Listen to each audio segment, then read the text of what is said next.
Everything has to begin with a vision and with a culture. So what do we mean by vision and culture? Well, let's start with vision. What is vision? Well, it's a mission statement. Some of you have heard, I'm sure a lot of you have mission statements at your company or a vision statement. But a vision is what is looking forward. What do you want to look like? What's your purpose? Why do you exist? Who do you want to be? How do you want to be perceived? What do you want to accomplish? So the vision is really what you're trying to accomplish when you look forward for a period of time, whether that period of time is in perpetuity or for X amount of period of time. And what is culture? Well, culture is your personality. Just like every individual has a personality, every company has a culture. The culture is your systems, it's your symbols, it's your beliefs. It's your habits, what you say, your values, how you act. Again, it's your personality. It's what you're putting out there.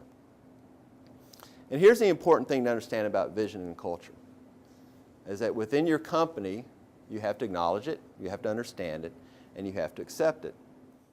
And not only do you have to acknowledge, understand, and accept the vision and culture within the organization, you need to make sure, in your role as a leader, that you understand, accept, and acknowledge your vision and culture, and that those within your group understand, accept, and acknowledge that vision and culture. We spend a lot of time on this in our organization.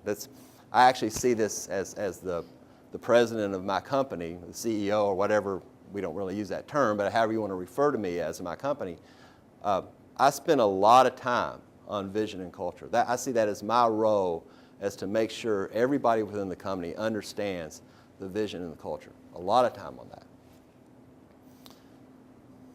So why? Why vision and culture?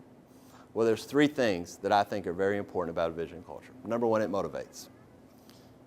If you don't have a well-defined vision and culture, you're not going to be motivating those around you.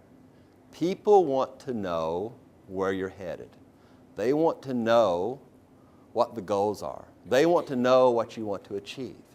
They also want to know who you are, who they are, because they want to be part of the organization, and they want to identify with that organization. And when people see the vision, and they understand the culture, and they feel part of that, they're going to be more motivated. They'll be highly motivated. And when you have highly motivated people, you get a lot better results, because they know what they're trying to achieve. They know what's expected of them. They know how to act. They know how to describe their work group, their organization, to others. And they're going to, at the end of the day, they're going to produce much better results. And then what happens is it becomes admired. And this is the same point that I talked about earlier when I was my employer of many years ago.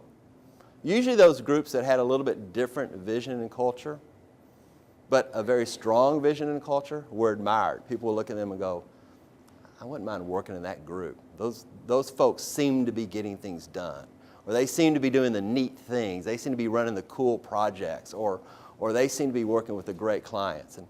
And usually it's tied to the fact that they have a very well-defined vision and culture. Again, it always works best if you can mimic that of the entire organization. But regardless, when you're in a leadership position and you're developing your strategy, you have to have a very strong vision and culture